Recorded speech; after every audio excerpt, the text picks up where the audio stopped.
A las 3. Pues, Es de 3 a, no recuerdo la hora, pero comienza a las 3. ok, pues normalmente son de 2 o 3 horas. Muy bien. Este, vamos a continuar con la otra parte del plan de hoy.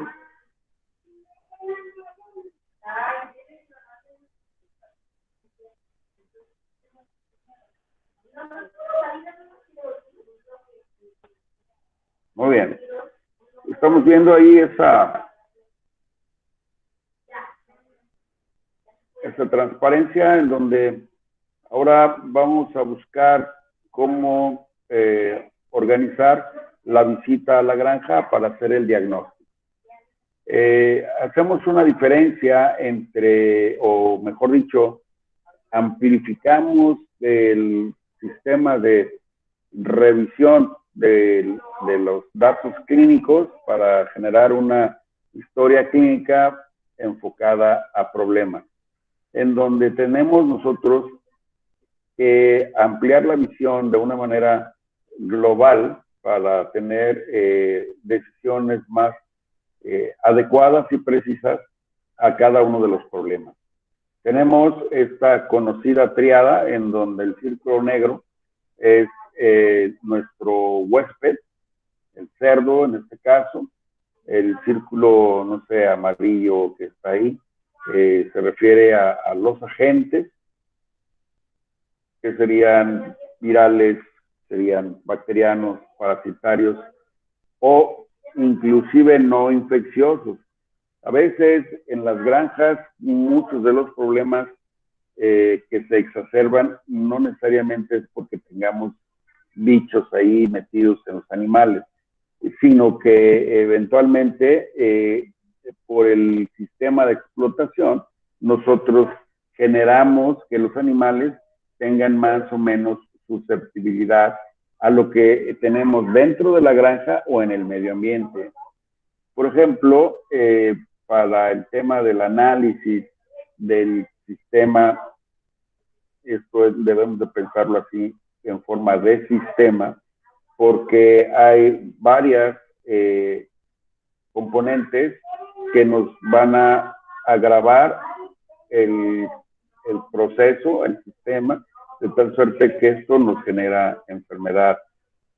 Tendríamos nosotros que revisar, decíamos, en el entorno, al menos 2 kilómetros de radio, que sería por lo menos 4 kilómetros de diámetro en la granja. Es decir, ¿qué pasa a 2 kilómetros? ¿Por qué a 2 kilómetros?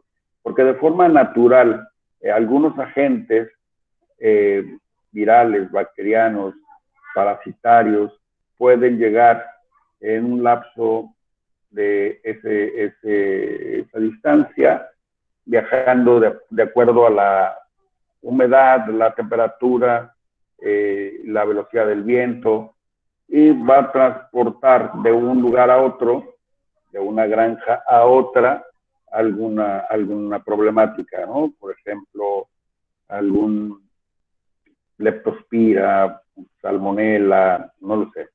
Esto pues vamos a tener que analizarlo en cada una de las granjas que estamos viendo. El medio ambiente es importante, en ese lapso es inclusive corto. Tal vez a 10 o 20 kilómetros sería importante porque, por ejemplo, las aves de libre vuelo que buscan espejos de agua, por ejemplo, los patos, o a las gallaretas que llegan a los estercoleros, transportan también de una manera mecánica o como vectores algunas enfermedades, ¿no? Verbigracia, por ejemplo, influenza. La influenza la transportan con mucha facilidad los patos, porque los patos tienen cierta resistencia a este virus. Aunque tengan el virus aviar, muy bien pueden transportarlo por una gran cantidad de kilómetros. Saben ustedes que aquí al Bajío llegan patos desde Canadá, entonces todo lo que vienen acarreando en el trayecto, pues es tremendo, ¿no? A eso agréguenle otro tipo de vectores como parásitos de la piel, por ejemplo, que ese entorno debe de estar plenamente dibujado por ustedes para poder analizar los factores de riesgo, cuándo y cómo se puede presentar una enfermedad, cómo la podemos prevenir, cómo la podemos controlar. Como por ejemplo el cuadro que nos dice Teresita, que pues bueno, llegaron al punto de sacrificar hasta la granja. ¿Por qué? Porque ahora aprendieron, dicen, no, ahora van a modificar los procesos de bioseguridad. Dice, ahora sí vamos a tener un manual de bioseguridad. ¿Por qué? Porque eso fue lo que les faltó en el proceso, siendo porcicultores tradicionalistas, y a lo mejor jugaron un poquito con el tema de la química y las medicinas y las vacunas y todo aquello, y esto los llevó al punto en donde quebraron de plano, ¿no? ¿Sí me explico? Entonces tenemos nosotros que tener una visión un poco más amplia, tan amplia como el propio universo. Las enfermedades poblacionales tienen este componente que pues sabemos que les decía hace un rato, los virus pues no entienden ni idiomas ni de frontera. Estos pues ahora vean, por ejemplo, esto que estamos viviendo, o otro cuadro de sarampión, por ejemplo, porque viene alguna familia que no tenía el interés por religión, no sé qué, que venía probablemente de Francia, y luego provocó algunos brotes o conatos de brote acá en Brasil, en la parte del Caribe, porque ellos venían sin vacunar contra sarampión. Nosotros tenemos mucho tiempo sin vacunarnos contra sarampión. Bueno, yo sí, yo soy del siglo pasado para atrás, pero todos ustedes, pues muy probablemente ya no les pudo haber tocado. Y aquí en la frontera muy corta, que es llegar a Puerto Vallarta, ahí hubo algunos casos. ¿Por qué? Porque por religión, les decía, o por convicción social, o no lo sé. Llegan gentes que no se vacunan, son positivas, se presenta y pues ahí está crítico. En el MODLE tienen un ejemplo de una enfermedad transfronteriza. Ahí asiste el tema, enfermedades transfronterizas. Le dan clic ahí y los va a llevar a un ejemplo que es peste porcina africana. Y dices, bueno, ¿y a mí qué está en China? Pues sí, está en China matando millones de puercos, pero también estuvo en Ucrania y hay por ahí algunos indicios que estuvo en el oeste de Estados Unidos, y todo más complicado porque en Sudamérica se sabe de una compra de animales de genética que vino de un lugar positivo de allá de Europa. Entonces, les digo, los virus ahora viajan en avión, llegan rapidísimo. Pero considerando a los virus y su relación con el animal, otros elementos también subcelulares, como por ejemplo, digo ahí molécula, pensando en que un prión, por ejemplo, es una proteína autorreplicable. Por ejemplo, un virus, que es una macromolécula compleja, capaz de multiplicarse, y algunas otras que nos pueden dar cuadros bastante graves, como son las toxinas, las micotoxinas, por ejemplo, o algunos otros productos de la fermentación que llegan al animal y modifican su equilibrio homeostático y generan o una enfermedad o predisponen a otra. Generalmente estos son patógenos de tipo disparadores que afectan a una célula. Puede ser, por ejemplo, en cualquiera de las células blanco. ¿Qué sería la célula blanco del virus de influenza? ¿Cuál se imaginan que es? ¿No se imagina nada? Puede ser células respiratorias, ¿no? Ajá. Puede ser, por ejemplo, PIRS, macrófagos alveolares, por ejemplo. Diarrea epidémica porcina, también es epitelio, pero está más dirigido hacia el intestino. diarrea epidémica porcina, es un virus coronavirus. Tenemos el PIRS, que es un togavirus arterivirus. ¿Okay? Influenza porcina, que es un mixovirus.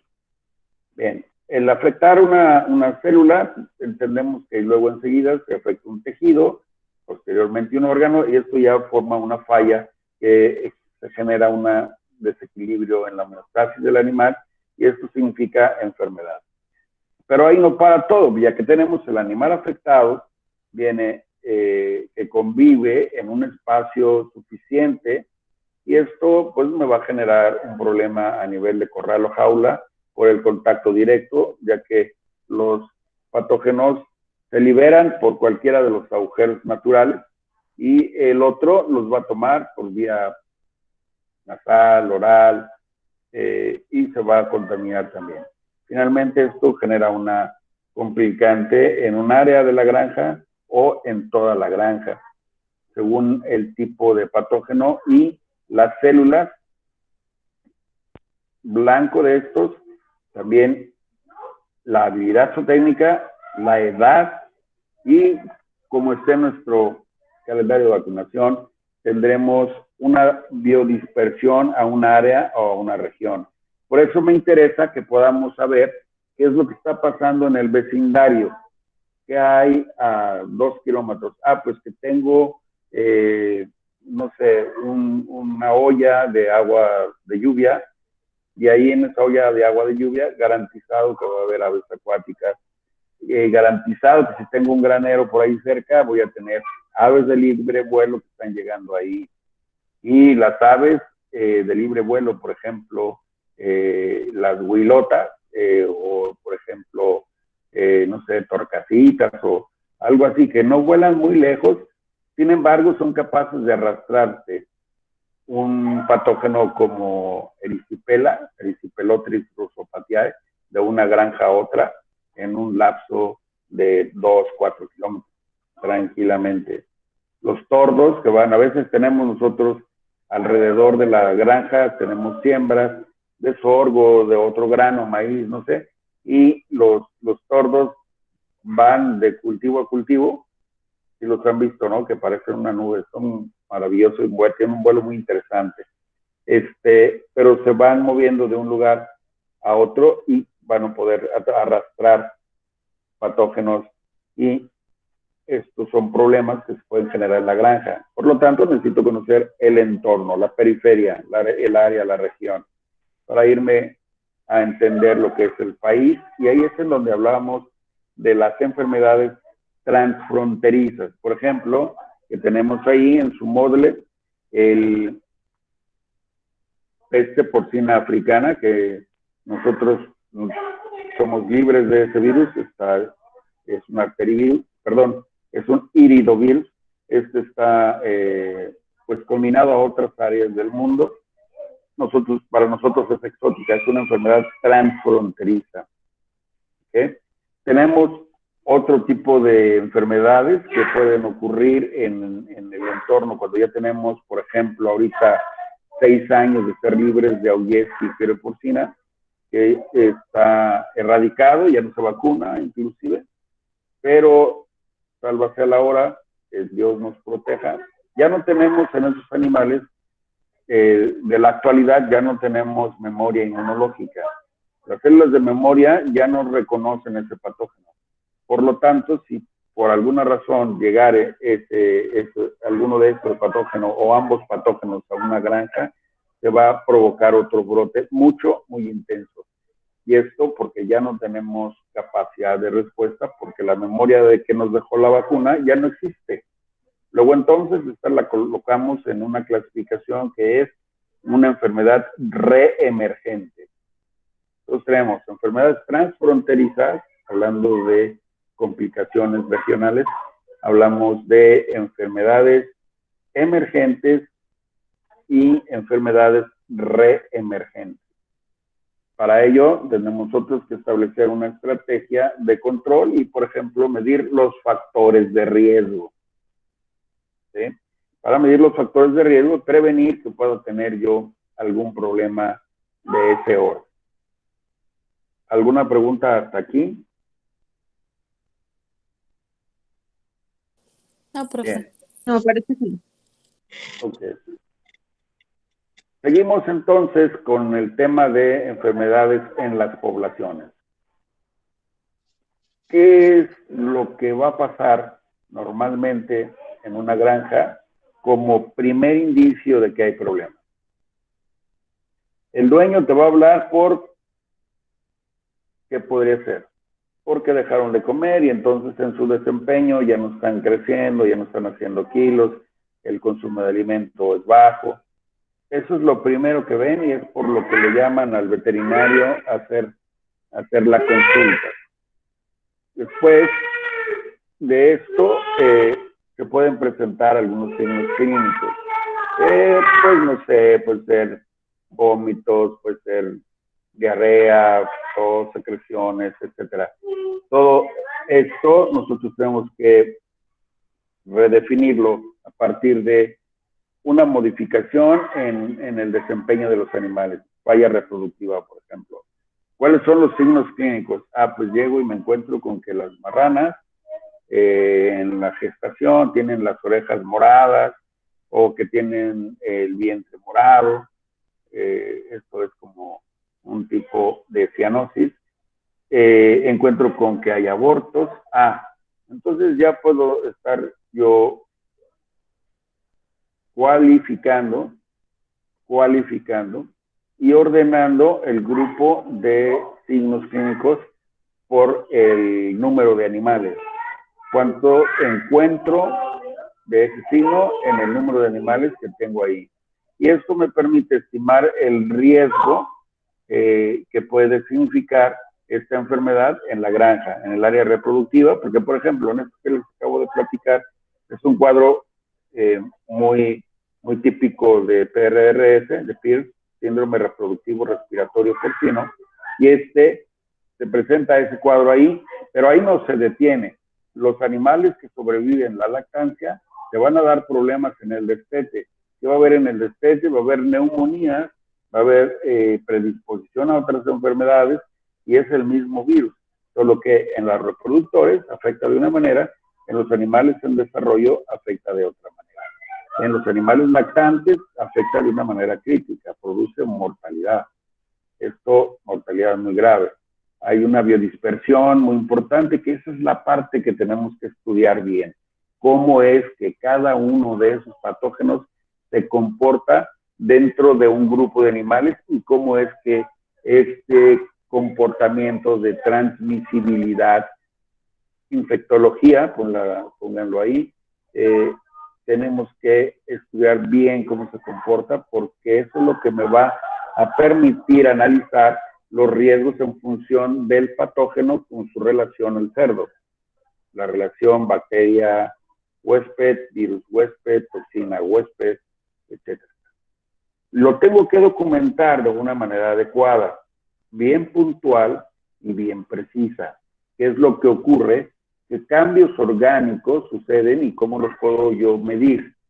Entonces, tenemos nosotros que tener los indicadores de esa enfermedad, en dónde me están afectando, por ejemplo, en el desempeño, por ejemplo, en la situación propia del animal que se enferma o muere, o se enferma y se recupera. Tengo que documentarlo eso como parte de la ecología de la enfermedad, pero lo acarreo esa información a partir de estudiar la historia natural de la enfermedad. Y esa es la tarea de hoy. La historia natural de síndrome reproductivo respiratorio porcino, la historia natural de diarrea epidémica porcina y la influenza porcina. De esas tres tendríamos que describir la historia natural de la enfermedad. Y ahorita un poquito más adelante vamos a ver a qué me refiero con describir esto. Tenemos nosotros, por lo tanto, definiendo ya estas características del comportamiento de la relación patógeno-huésped, cómo va a impactar y cómo se va a extender a nivel de mi granja o a nivel de la zona. porque pudiera ir de la granja hacia afuera o de afuera hacia la granja. Tendríamos a partir de eso que planear la estrategia y nuestras posibilidades de control. ¿Hay vacuna? ¿No hay vacuna? ¿Sensible a antibióticos? ¿No sensible a antibióticos? ¿Desinfectantes? ¿Cómo usar los desinfectantes? Etcétera. Todo esto lo tenemos que ir armando, y esa es la parte que cuando tú llegas a la granja, no va a ser, vamos primero a resolver el número 1 y luego el número 2. Aquí es, abres el libro y en donde cae tienes que leerlo como está. No hay de otra manera. Y a partir de ahí, diseñar tus posibilidades de control, todas las estrategias para que tengamos ahí lo que mencionamos nosotros como bioseguridad. Bioseguridad es un tema bastante crítico, demandante. Me atrevo a decir que es una forma de vida. Si nosotros tenemos suficiente disciplina en el tema de bioseguridad, les garantizo que controlan casi cualquier infeccioso. Esto es, por ejemplo, inclusive en nosotros mismos, ¿no? Bien. Decía, y aquí es en donde empezamos a cerrar el círculo, el monitoreo. Nosotros tenemos que llevar un registro desde que llegamos a la granja hasta que vamos a salir de la granja. Espero que nos concedan tener ahí de aquí a diciembre para que podamos el programa de control visualizarlo desde cómo empezó el problema, cómo lo fuimos controlando y cómo lo dejamos 4 meses después. Para ello, tenemos que poner en claro cuáles son los puntos críticos de control, es decir, cuáles son mis indicadores. Por ejemplo, fertilidad, por ejemplo, velocidad de crecimiento, por ejemplo, y signos clínicos. Esto me va a permitir tener una imagen clara de la evolución en el tiempo y la población para prevenir los posibles rebrotes. Decíamos, enfermedades reemergentes. Aquí lo estaríamos visualizando. De tal manera que esto al final redunda en la valoración del impacto económico. ¿Cuánto invertimos para hacer ese control? ¿Cuánto invertimos? ¿Cuánto dejamos de invertir para perder la granja? ¿Cuánto invertimos para prevenir? Ese es en donde tenemos que hacer el mayor énfasis. El síndrome, la enfermedad o cualquier otra cosa que pudiera causarme problemas, lo que yo tengo que hacer es prevenir. Entonces, el que yo conozca la historia natural de la enfermedad me va a hacer tener criterio para poder prevenir algún problema dentro de mi granja o dentro de algún área de la granja. Bien. Un elemento importantísimo que tenemos que cuidar y reforzar es el sistema inmune. El sistema inmune del cerdo debe de estar bastante bien trabajado para que yo pueda tener el mínimo de problemas. Por ejemplo, para que yo pueda valorar cómo está funcionando el sistema inmune, los patógenos y el medio ambiente, tengo que hacer un estudio observacional, que es con lo que vamos a empezar en la visita a la granja. Voy a hacer una observación y voy a hacer un estudio descriptivo. Podría ser un estudio seccional, y ya tenemos inclusive la oportunidad de hacer algunas pruebas de laboratorio, y control de casos. Y este sería el objetivo de la visita, llegar al punto de controlar la presencia de cuadros clínicos, animales enfermos, dentro del área de la granja. El cohorte es un cohorte es un estudio longitudinal que me explica cómo está respondiendo mi cerdo contra los patógenos presentes en el ambiente de la granja. Eso se llama microbismo ambiental. Quiero saber cómo se comporta el microbismo ambiental en la relación con los cerdos para poder definir en qué momento está haciendo crisis esta relación. De eso me permite valorar, esto anótenlo como llamada de atención, me permite valorar la presión de infección. ¿En qué parte de la granja estoy perdiendo ya la inmunidad materna, por ejemplo, y los patógenos de la lactancia o los patógenos del destete me empiezan a provocar problemas? ¿Por qué? Porque el estatus de la respuesta sanitaria, el estatus, perdón, corrijo, de la respuesta inmunitaria, si voy a vacunar, si voy a medicar, si voy a desinfectar, todo esto, quiero identificar claramente en qué momento es el punto crítico en donde yo debo de poner la vacuna para que no se me presente el problema. En qué momento debo de desinfectar, cómo y con qué, para que no se me presente el problema. Para esto me sirven los estudios longitudinales. ¿Qué debo de hacer? En el caso de los descriptivos, hago un muestreo para hacer el dibujo de la situación en la granja, y este muestreo es independiente de la exposición. ¿Okay? Tampoco me interesa el estatus de la enfermedad. Quiero decir qué y cómo que está ocurriendo de momento. Y para esto podría también tener un muestreo en base del estatus para definir, por ejemplo, el control de casos. En el caso de estudios longitudinales, puedo trabajar cohorte, que es un muestreo en base al estatus de la exposición. Quiere decir que yo quiero cuantificar o precisar la presión de infección. ¿En qué parte de la edad del cerdo, de la situación zootécnica, están ocurriendo los casos y de qué? Bien. Entonces, ese tipo de muestreos, que sería el independiente, va para el descriptivo o para el corte seccional. Muestreos en base a la presencia de casos, sería control de casos, y cohorte para hacer el estudio longitudinal, y esto me va a permitir, pues, tener la imagen de la granja. Si tú tienes ya la granja ubicada, esto lo podríamos hacer más o menos en términos de 6 semanas.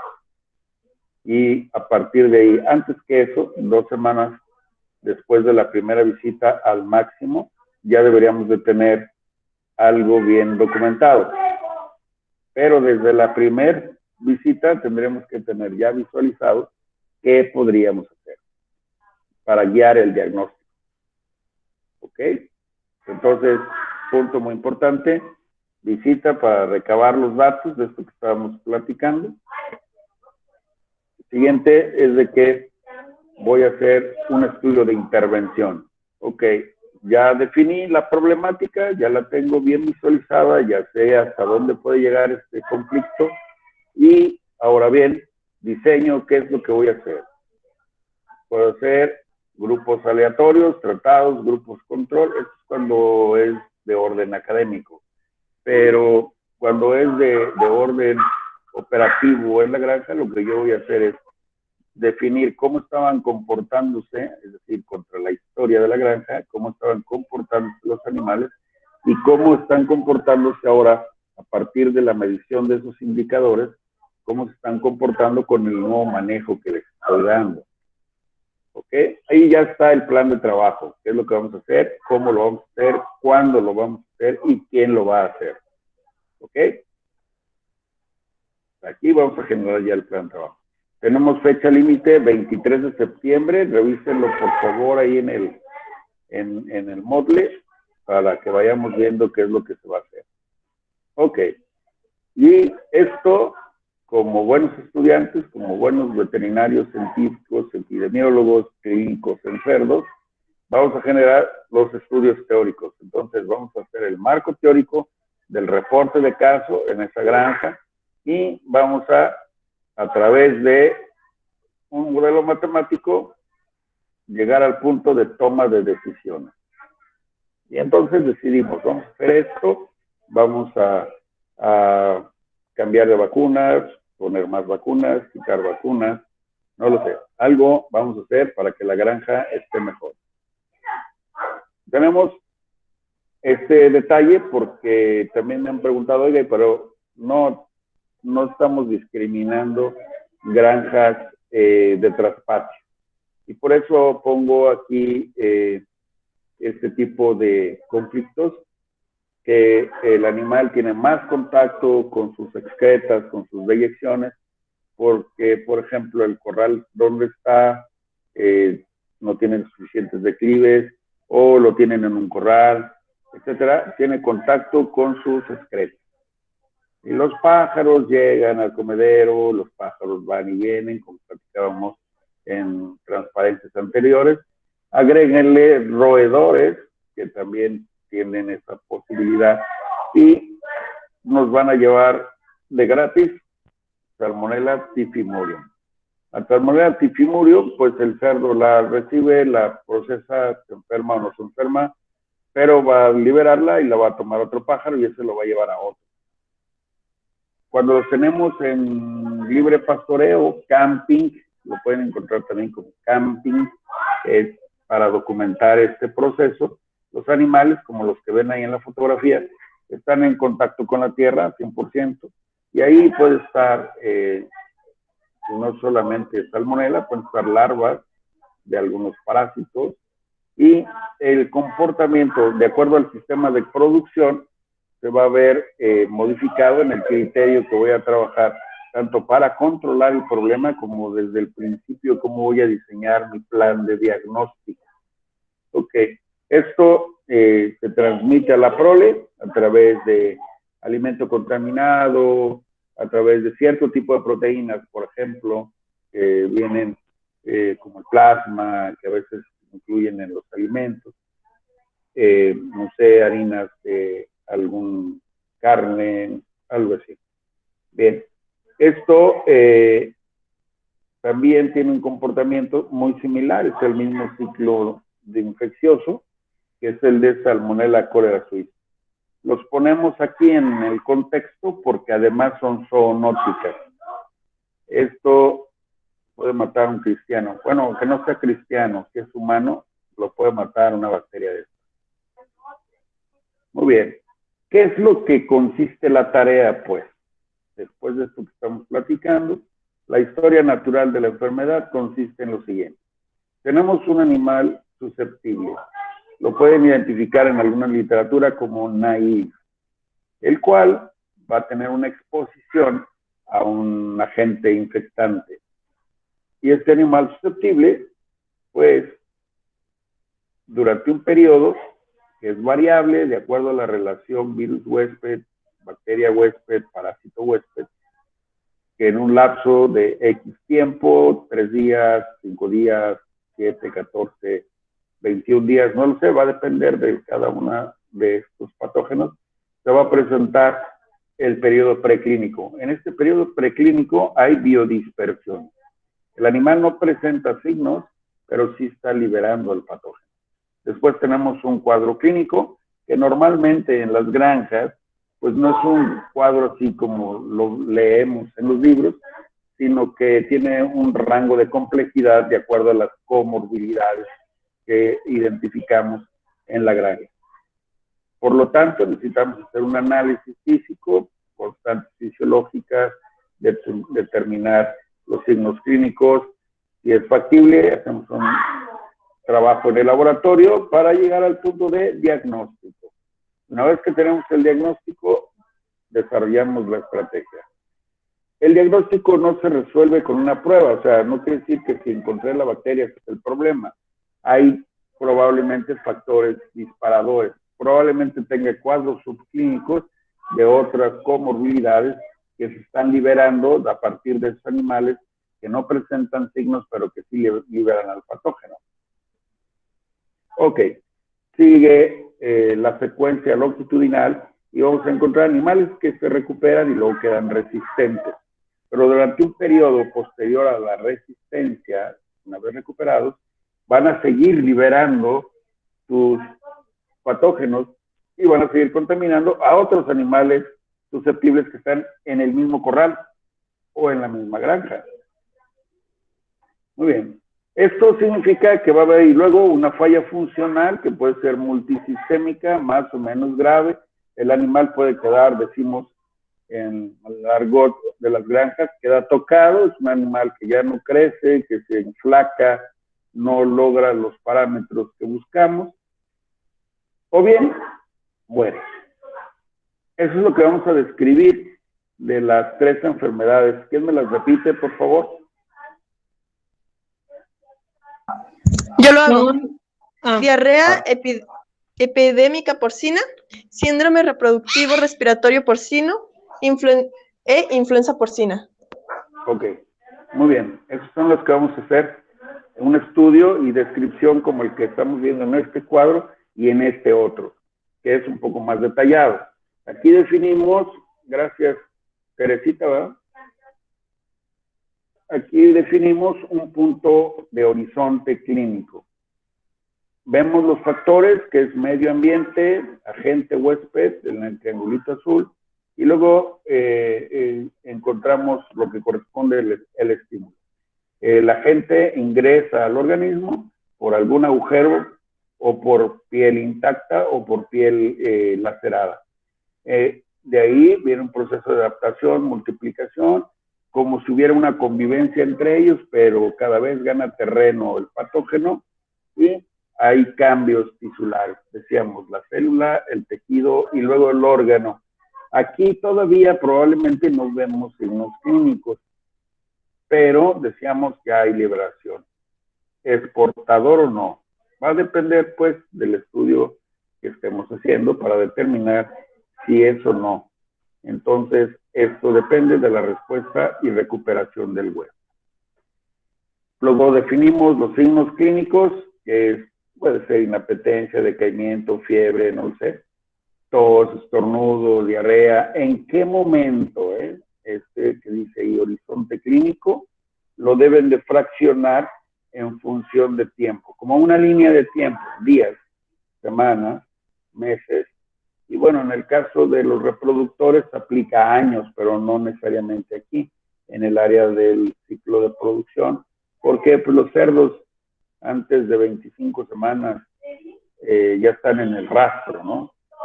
En condiciones normales así debe de ser, pero si yo tengo 30 semanas que no llegan, entonces algo está pasando y me voy al tema de cómo voy a estudiar ese problema. Así iremos entonces a hacer la visita a la granja. ¿Ok?